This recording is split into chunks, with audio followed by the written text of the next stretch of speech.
వద్దన్న విషయాన్ని నేను పూర్తిగా వ్యతిరేకిస్తాను. అదొక పెద్ద పిచ్చితనమని నా జీవితం, నా అనుభవం నాకు నేర్పించింది. కోర్టుకు వెళ్లి సిగ్గుపడే విషయాలలోకి తీసుకెళ్లి ఇద్దరు మనుషులని ఒకటి చేసే ఒప్పందమే పెళ్లి.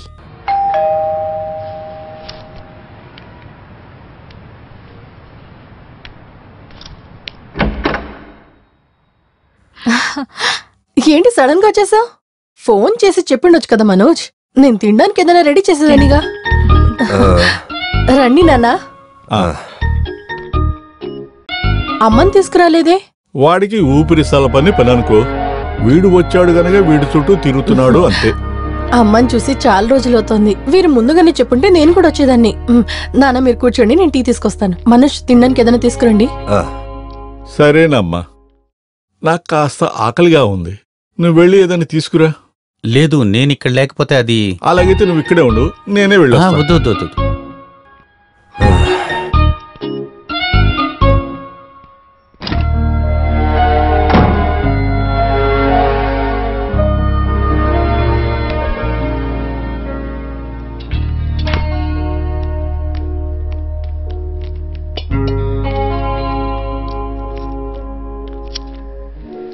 ఇదిగో చూడమ్మా, ఈరోజు మన నర్సరీ షూట్ చేయడానికి సిటీ ఛానల్ వాళ్ళు వచ్చారు.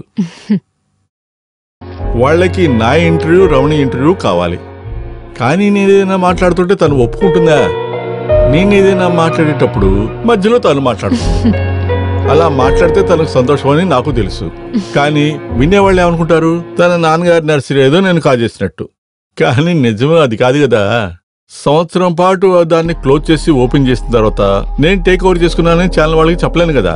అందుకని దాని గురించి నేను చెప్పలేదు. కారణం ఏంటో తెలుసా? సంబంధమే లేకుండా వీళ్ళు చెరో మాట మాట్లాడుతున్నారని ప్రోగ్రాం చూసే వాళ్ళు అనుకోకూడదు కదా. చూడు, నాకు నా భార్యకి మధ్యలో ఏమైనా సమస్యలు వస్తే దాన్ని మేమే మాట్లాడుకుని తీర్చుకుంటాం. అది వేరే వాళ్ళకి తీయాల్సిన అవసరమే లేదు. అదే కదా కరెక్ట్. నీ అభిప్రాయం ఏమిటమ్మా? మనోజ్ నా మీద కంప్లైంట్స్ తో వచ్చాడు కదా. హే, అలాంటిది ఏం లేదమ్మా. వాడు నాకు చెప్పిన విషయం నేను నీకు చెప్పాను. మా అమ్మాయి వెర్షన్ వినకుండా నువ్వు చెప్పేది ఏది నేను నమ్మనన్నాను. నువ్వు చెప్పమ్మా, ఆ రోజు ఏం జరిగింది? ఆ ఫోన్ విసిరిగొట్టేంత గొడవ మీ మధ్య ఏం జరిగింది?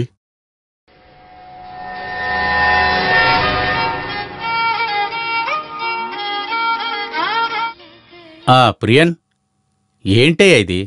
సాయంకాలం 6 గంటల నుంచి నీకు ట్రై చేస్తున్నా. ఇవాళ ఒక్కసారి కూడా నాకు ఫోన్ చేయడానికి టైం లేకుండా పోయిందిగా నీకు. ఇలా చూడు, ఎప్పుడు ఆఫీస్ టైం అయిపోగానే ఏదో ఒక క్లబ్కి వెళ్ళి 2 కటింగ్లు కొట్టే నేను ఇవాళ 2 గంటల సేపు ఆ షాపింగ్ మాల్ దగ్గరే నేను వెయిట్ చేస్తూ ఉన్నాను. తను ఆ రూమ్లో ఉంది. నేను బాల్కనీకి వస్తున్నాను, వెయిట్ చేయి. ఒక్క నిమిషం వెయిట్ చేయి. పొద్దున్నే నేను కోర్టుకు వెళ్ళాలని వచ్చేస్తా. మనం ఎక్కడికన్నా వెళ్ళి కూర్చుండిపోదాం. వైఫ్కేం తెలీదులేరా, అది బుక్ చదువుకుంటా కూర్చుంటుంది. నేను కూడా సీరియస్గా దాని గురించి ఆలోచిస్తున్నాను రా. డివోర్స్ ఇచ్చేసి కాంపోజిషన్ ఇచ్చి అవాయిడ్ చేశానంటే దొంగతనంగా పిలవాల్సిన అవసరం లేదు కదా. అప్పుడు మనం రేపు డైరెక్ట్గా కలుద్దామా? Okay dear, bye, take care, bye, good night.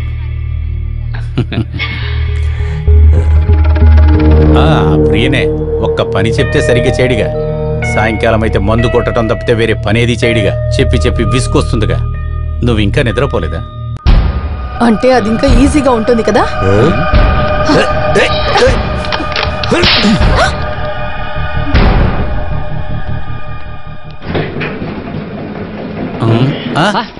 మీరు బయలుదేరుతున్నారా? నేను మీకు తినటానికి. నువ్వే తిను. అసలు తనకేంటి ప్రాబ్లం? నీలాంటి చచ్చు సన్యాసితో కాపురం చేయటమే తనకున్న సమస్య. ఏరా, దాన్ని ఆపడం కుదరదా? పోనీలే అని దీంతో ఆపుతున్నాను. రేపు కోర్టు పని అయిన తర్వాత నేరుగా ఇంటికి రా. మిగిలింది అక్కడ మీ అమ్మ ముందే తెలుసుకుందాం. ఏమైంది? నువ్వు మా నాన్నకేం చెప్పావు? భావన, నువ్వు మా నాన్నకి ఏ అబద్ధం చెప్పావని అడుగుతున్నా. భావన, ఇక్కడ చూడు, ఈ ఇంట్లో మన మొగుడు పెళ్ళాలుగా ఉన్నంత వరకు మనకి ఎన్ని ప్రాబ్లమ్స్ ఉన్నా గానీ ఆ ప్రాబ్లమ్స్ నువ్వు నేను మాత్రమే మాట్లాడుకోవాలి. కానీ కొన్ని రోజులుగా నువ్వు నీ లోకంలో మాత్రమే నువ్వు బతుకుతున్నావు.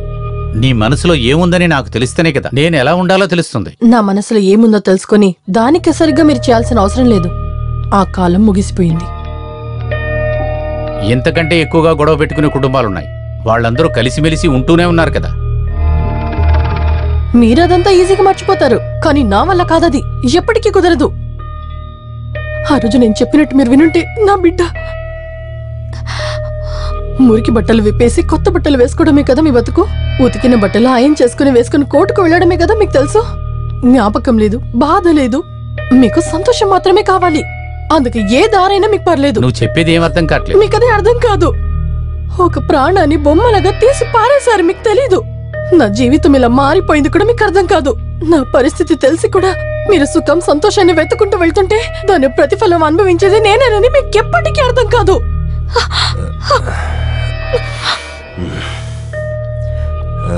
భావన, అసలు నువ్వు ఏమంటున్నావో కూడా నాకు అర్థం కావట్లేదే.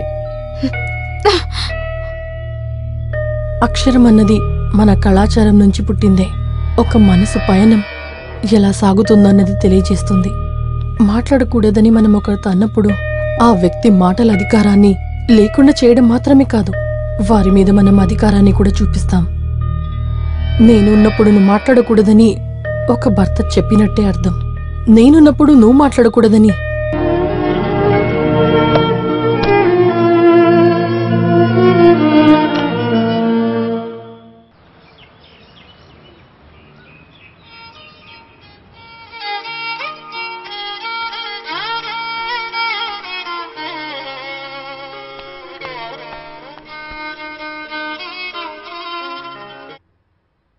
హలో. లేదు, ఇంకా లేవలేదు.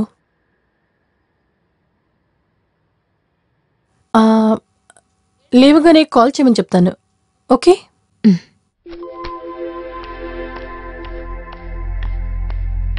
మనోజ్, మనోజ్, ఏంటిది మధ్యాహ్నం దాకా పడుకుంటారా?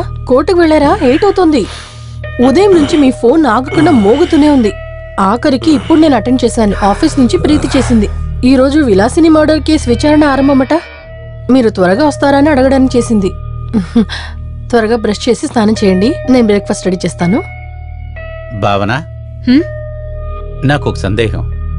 నిన్న నేను చూసిన భావన లేదు, నేను ఇప్పుడు చూస్తున్న భావననా?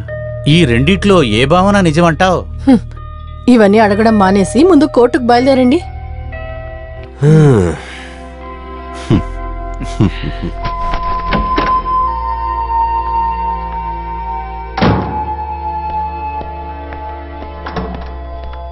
మనోజ్, ఫైల్ వదిలేశారు. వద్దులే, అది అక్కడే ఉంచు. భోజనానికి వస్తారా? లేదు, ఇవాళ అక్కడ బిజీగా ఉంటాను.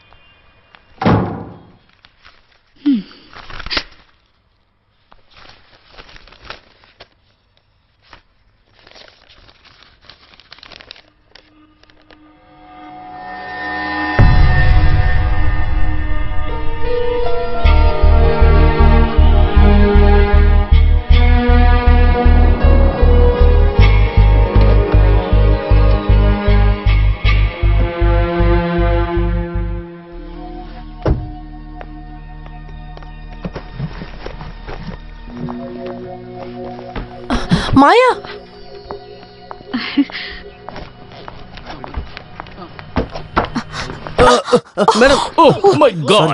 ఎక్కడ చూసి తీసుకెళ్తున్నావు ఇడియట్?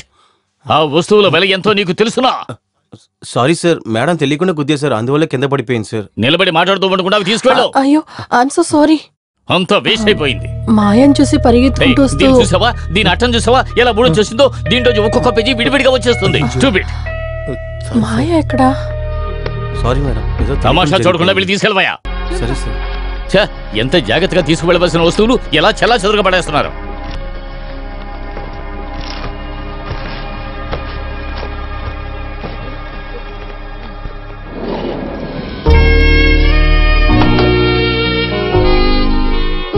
మాయా, అరే నువ్వా రా. నేను పైనుంచి చూసాను, అందుకే కిందకి వచ్చాను. అలాగా, నేను ఫ్లాట్ లో కొంచెం వస్తువులు పెట్టడానికి వెళ్ళాను. నిన్ను చూసి ఎన్ని రోజులు అవుతుంది, ఎందుకు ఒక కాల్ కూడా చేయలేదు? ఇట్స్ అ లాంగ్ స్టోరీ, అన్ని డీటెయిల్ గా చెప్తాను. ఏ ఫ్లాట్? నేను 3A. నేను 11. అన్ని సర్దుకుని మెల్లగా వస్తాను. రావాలి, లేదంటే నేను వచ్చేస్తాను. వస్తాను. బాయ్.